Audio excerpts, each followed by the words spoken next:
जय हिंद दोस्तों, स्वागत है आपका अपने YouTube चैनल में। मैं जितेंद्र कुमार आप सब लोगों का स्वागत करता हूं। उम्मीद करता हूं दोस्तों आप सब लोग अच्छे होंगे, स्वस्थ होंगे और अपनी पढ़ाई वो नियमित रूप से कर रहे होंगे। तो दोस्तों काफ़ी लंबे समय बाद आज मैं YouTube के ऊपर वापस वीडियो बनाने के लिए आया हूँ। कुछ एक व्यक्तिगत कारण रहे हैं दोस्तों जिनकी वजह से वीडियो नहीं बना पाया। तो आइए दोस्तों, आज अपन चर्चा करेंगे कि जो एक स्टूडेंट होता है उसकी लाइफ में कौन कौन से स्ट्रगल आते हैं, उसको किस प्रकार से स्ट्रगल का सामना करना चाहिए, कौन कौन सी समस्याएं आती हैं, उनको किस प्रकार से वो दूर कर सकता है ताकि वो अपनी सफलता को एक सीमित समय में और जल्दी से प्राप्त कर सके। तो इसी बिंदु के ऊपर दोस्तों आज अपन चर्चा करेंगे। इससे पहले अपन थोड़ा देख लेते हैं दोस्तों कि अभी हाल फिलहाल में राजस्थान पुलिस कांस्टेबल की जो वैकेंसीज है उसकी प्रक्रिया लगभग पूर्ण हो चुकी है। मैक्सिमम जिलों में दोस्तों जो ज्वाइनिंग का जो समय है वो दिसंबर माह है। दिसंबर महीने में दोस्तों मैक्सिमम जिलों में ज्वाइनिंग है वो कैंडिडेट को मिल जाएगी। जो भी भाई या बहन राजस्थान पुलिस में सेलेक्ट होके आए हैं उनको मेरी तरफ से ढेर सारी शुभकामनाएं, उनके उज्जवल भविष्य की मैं कामना करता हूं। तो आइए और वो हमारे इस फोर्स का हिस्सा बने और अपना अमूल्य योगदान इसमें दें। तो दोस्तों बात करते हैं अपन जो कैंडिडेट सफल नहीं हुए हैं, जो इस वैकेंसी में सफल नहीं हुए हैं और वो फिर से तैयारी में लगे हुए हैं, तो उनको एक उम्मीद है कि कब तक राजस्थान पुलिस कांस्टेबल की वैकेंसी कब तक वापस आ सकती है या और भी जो ढेर सारी वैकेंसियां हैं वो कब तक वापस आ सकती हैं। तो अपन इसके ऊपर चर्चा करते हैं थोड़ी। तो देखिएगा दोस्तों, अभी आने वाले समय में 2023 के अंदर राजस्थान विधानसभा के चुनाव होने वाले हैं और विधानसभा के चुनाव होने वाले हैं, तो इसका मतलब डेफिनेटली ये है कि 2023 में दोस्तों ढेर सारी वैकेंसी आने वाली हैं, चाहे वो पुलिस कांस्टेबल हो, पटवारी हो, ग्राम सेवक हो, यूडीसी एलडीसी हो या फिर वन रक्षक वनपाल हो या फिर जेल प्रहरी हो। जो भी वैकेंसियां राजस्थान गवर्नमेंट से रिलेटेड है वो लगभग हर प्रकार की वैकेंसी आपको 2023 में देखने को मिलने वाली है। तो बिल्कुल भी ना घबराएं और बिल्कुल भी हड़बड़ाएं नहीं। जो आप पढ़ाई कर रहे हो जिस भी माध्यम से उसको निश्चित रूप से नियमित रूप से आप जारी रखिएगा। निश्चित रूप से वैकेंसी आपको देखने के लिए मिलने वाली है। अगर आप नियमित रूप से तैयारी करोगे तो निश्चित रूप से आपको सफलता मिलने वाली है। तो बात करें दोस्तों अभी जो वैकेंसी हाल फिलहाल में 2022 में जो अभी ज्वाइनिंग होने वाली है दिसंबर की, तो दिसंबर महीने में जैसा कि मैंने पहले बताया कि सभी जिलों की लगभग ज्वाइनिंग हो जाएगी। हो सकता है एक आध जिला कोई बच जाए, उसकी जनवरी माह में ज्वाइनिंग हो जाएगी। तो ज्वाइनिंग के बाद वो राजस्थान पुलिस का पूरी तरह से हिस्सा बन जाएंगे। और न्यू वैकेंसी की जहाँ तक अपन बात करते हैं दोस्तों, तो जहाँ तक मेरा मानना है आपको लास्ट 1.5 या 2 महीने के अंदर आपको राजस्थान पुलिस कांस्टेबल की न्यू वैकेंसी देखने के लिए मिल जाएगी। तो 1.5-2 महीने के अंदर आपको राजस्थान पुलिस कांस्टेबल की न्यू वैकेंसी देखने के लिए मिल जाएगी। अगर आज के दिन से अपन पेपर का अनुमान लेके चले तो दोस्तों करीब ये मान लो आप 6 महीने के अंदर आपका पेपर होने वाला है राजस्थान पुलिस कांस्टेबल का वापस से। तो इसलिए आप जिस भी माध्यम से तैयारी कर रहे हैं उसको नियमित रूप से जारी रखिएगा। अब अपन दोस्तों थोड़ी चर्चा कर लेते हैं कि कंपटीशन एग्जाम की तैयारी करने के लिए कोई भी कैंडिडेट हो उसको किस प्रकार से तैयारी करनी चाहिए, कौन कौन सी बातों का ध्यान रखना चाहिए। तो ये दोस्तों एक इम्पोर्टेंट फैक्टर है। इसको अगर आप ध्यान में रख के अपनी पढ़ाई करोगे तो नियमित रूप से दोस्तों अगर आप अपनी पढ़ाई को जारी रखते हो तो सफलता आपको निश्चित रूप से मिलेगी। तो कौन कौन से फैक्टर है दोस्तों जिनको अपन को ध्यान में रख के तैयारी करनी चाहिए, उनके ऊपर अपन एक बार चर्चा कर लेते हैं। तो देखिएगा दोस्तों, सबसे पहले दोस्तों आपको ध्यान रखना है अपना जो लक्ष्य है, जो टारगेट है दोस्तों, उसको आपको फिक्स करना है कि आप बनना क्या चाहते हो अपनी लाइफ में, आप करना क्या चाहते हो, आप कौन सी जॉब में लगना चाहते हो, उसको आपको निर्धारित आपको खुद को ही करना पड़ेगा। वो दोस्तों कोई दूसरा आपको निर्धारित करके देगा नहीं। तो सबसे पहले अपने टारगेट को निश्चित कीजिए। आपको पुलिस बनना है, पटवारी बनना है, ग्राम सेवक बनना है, आरएएस बनना है, आईएएस बनना है, आईपीएस बनना है, जो भी आपको बनना है सबसे पहले आप उसको निर्धारित कीजिएगा कि मेरे को ये बनना है और मैं इसकी तैयारी निश्चित रूप से करूँगा या करूँगी। तो इसको आपको बिल्कुल अपने माइंड में रखना है। तो नंबर 1 आपको टारगेट निर्धारित करना है। दूसरी चीज़ को आपको ध्यान रखना है दोस्तों, पढ़ाई का जो सही तरीका है आपको दोस्तों उसको निश्चित रूप से अपनाना है। देखिए दोस्तों, आजकल का समय ऐसा है कि दुनिया भर के सोर्सेज हो चुके हैं, दुनिया भर के कोचिंग इंस्टीट्यूट हो चुके हैं, दुनिया भर के यूट्यूब चैनल हो चुके हैं। अब नए कैंडिडेट जो है जो तैयारी करना शुरू करता है, मानो कोई कैंडिडेट स्टेट पीसीएस जैसे आरएएस जैसे एग्जाम की तैयारी करना शुरू करता है, तो उसको ये समझ नहीं आता है कि वो कहाँ से किन सोर्सेज से अपनी तैयारी करे ताकि वो सफलता को प्राप्त कर सके। तो इसके लिए दोस्तों मैं कुछ एक उनको बात बताऊंगा। जो भी कैंडिडेट्स हैं जो बड़े कंपटीशन एग्जाम की तैयारी करना चाहते हैं, जैसे स्टेट पीसीएस या यूपीएससी जैसे एग्जाम की तैयारी करना चाहते हैं, उनके लिए भी कुछ एक बात बताऊंगा।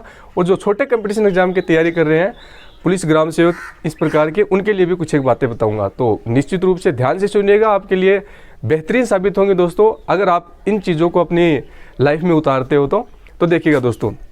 बात करते हैं सबसे पहले जो दोस्त छोटे कंपटीशन लेवल के एग्जाम की तैयारी कर रहे हैं, उनकी अपन बात करते हैं।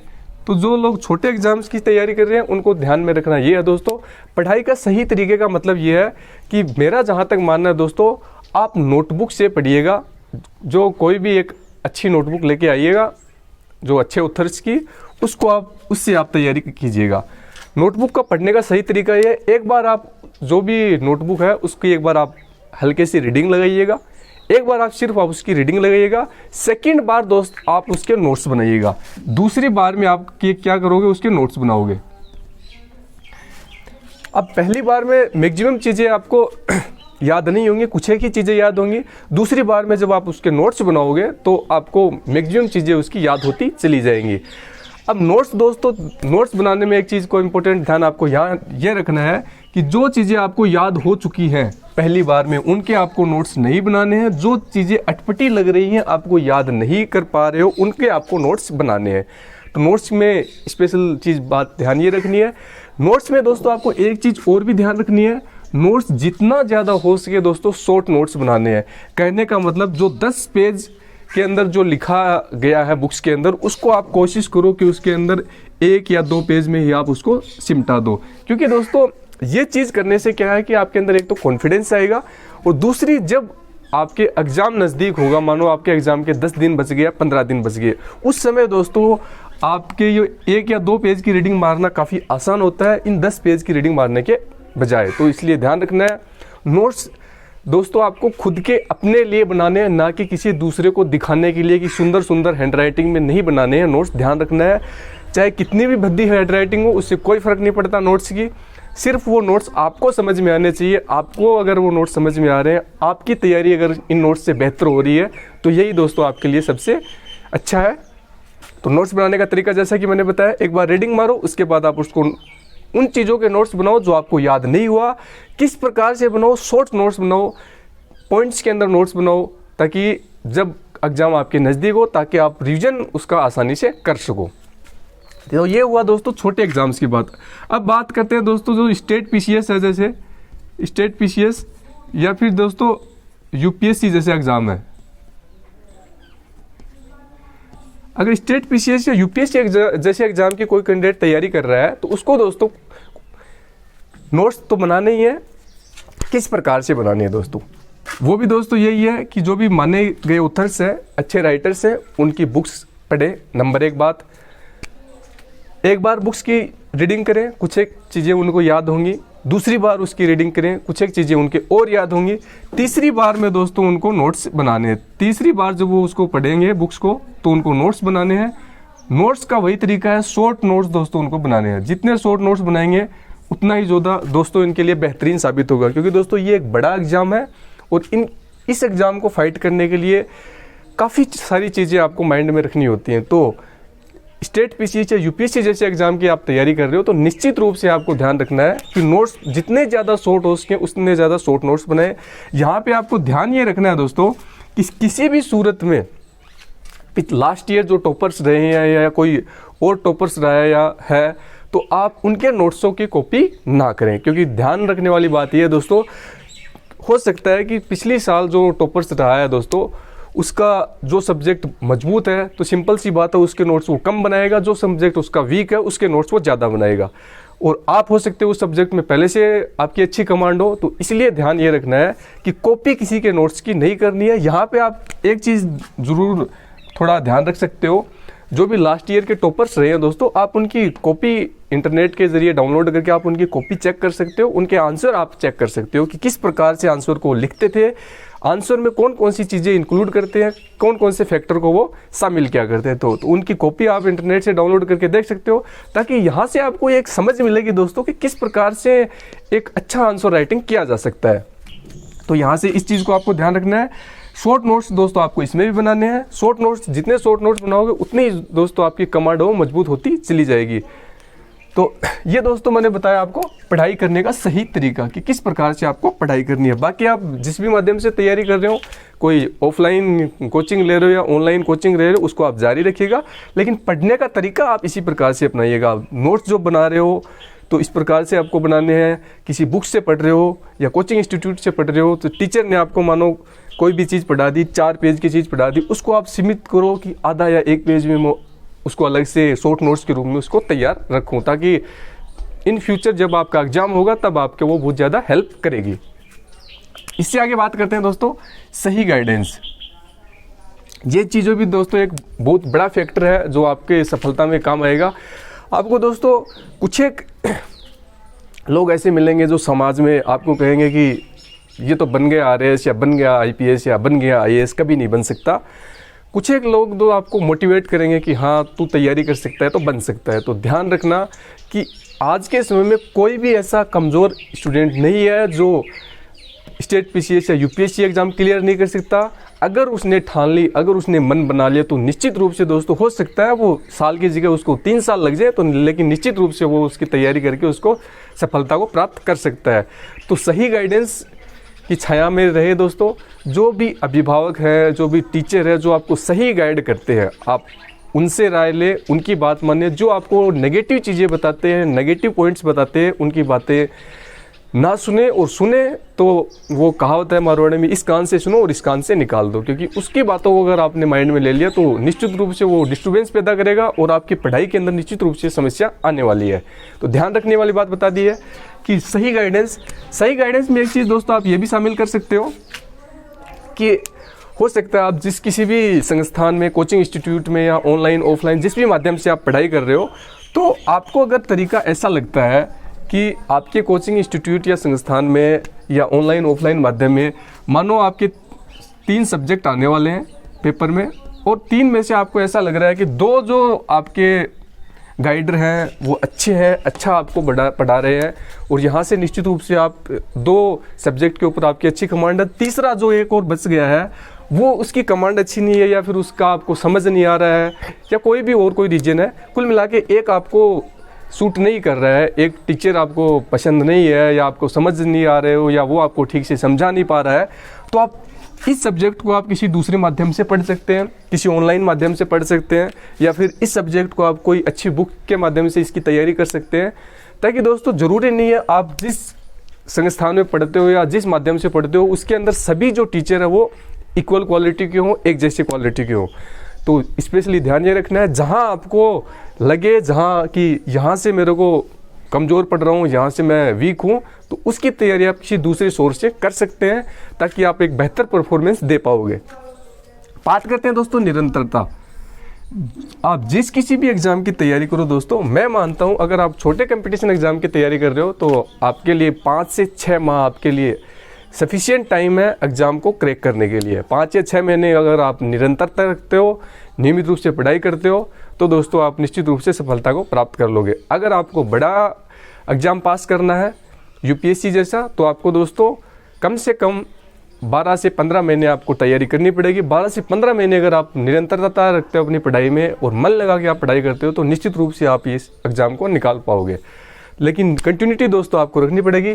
कंटिन्यूटी का मतलब दोस्तों ये आप बिल्कुल भी मत समझना कि आपको 24 घंटे ही पढ़ना है। कंटिन्यूटी का मतलब यहाँ पे ये है दोस्तों कि छोटा कंपटीशन एग्जाम है तो आप डेली के 5-6 घंटे आप दो उसको लगभग 5-6 माह तक, तो निश्चित रूप से आपका एग्जाम निकल जाएगा। अगर आप बड़े कंपटीशन एग्जाम की तो भी वही 7-8 घंटे आप डेली के दो। 7-8 घंटे अगर आप 15 महीने तक लगभग देते हो एक एग्जाम को तो निश्चित रूप से आपका एग्जाम निकल जाएगा।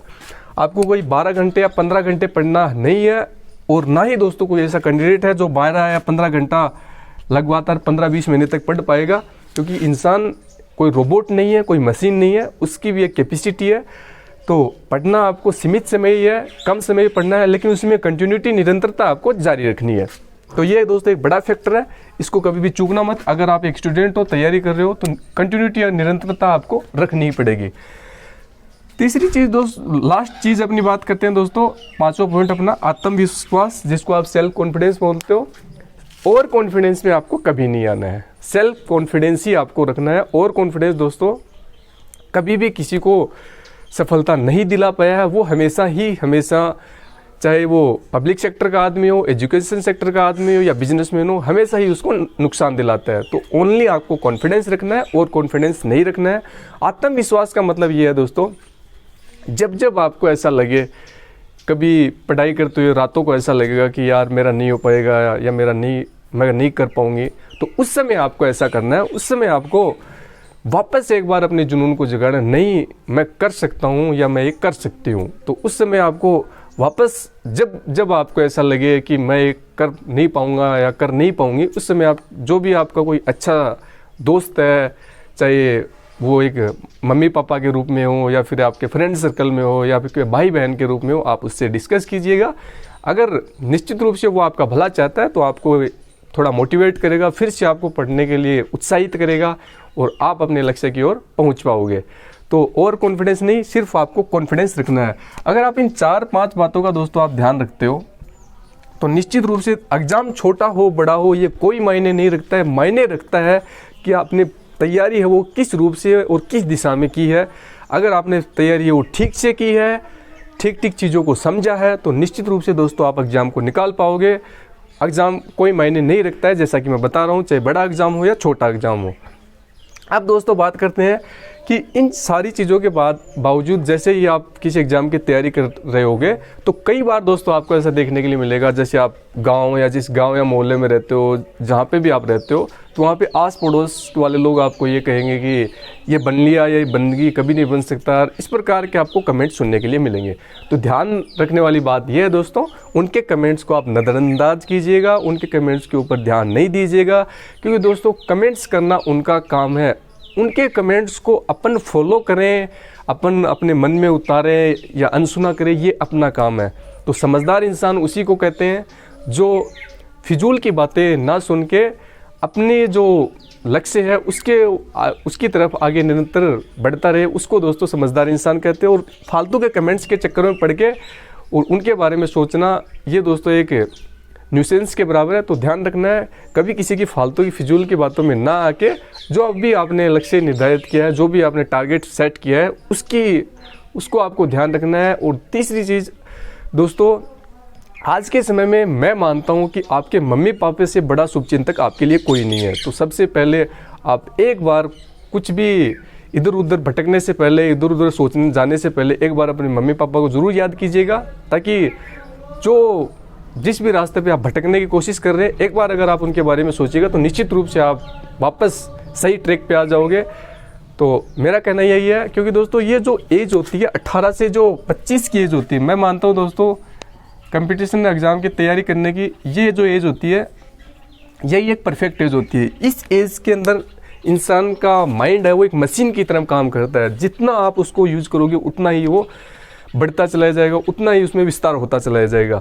तो इस एज के अंदर अपने माइंड को दोस्तों ठीक से काम में लेना है, उसको अनावश्यक चीज़ों में काम में नहीं लेना है। ठीक से अगर काम में लोगे तो दोस्तों आपका आने वाला फ्यूचर है वो एक उज्जवल फ्यूचर के रूप में उभर के आएगा। अगर आपने ठीक से इसको काम में नहीं लिया तो जैसा कि आप सब लोग जानते ही हो, कुछ एक दिन की लापरवाही आपके जो आने वाले भविष्य है उसको बर्बाद करके रख देगी। तो ध्यान रखना है बिल्कुल दोस्तों, हर चीज़ का ध्यान रखे।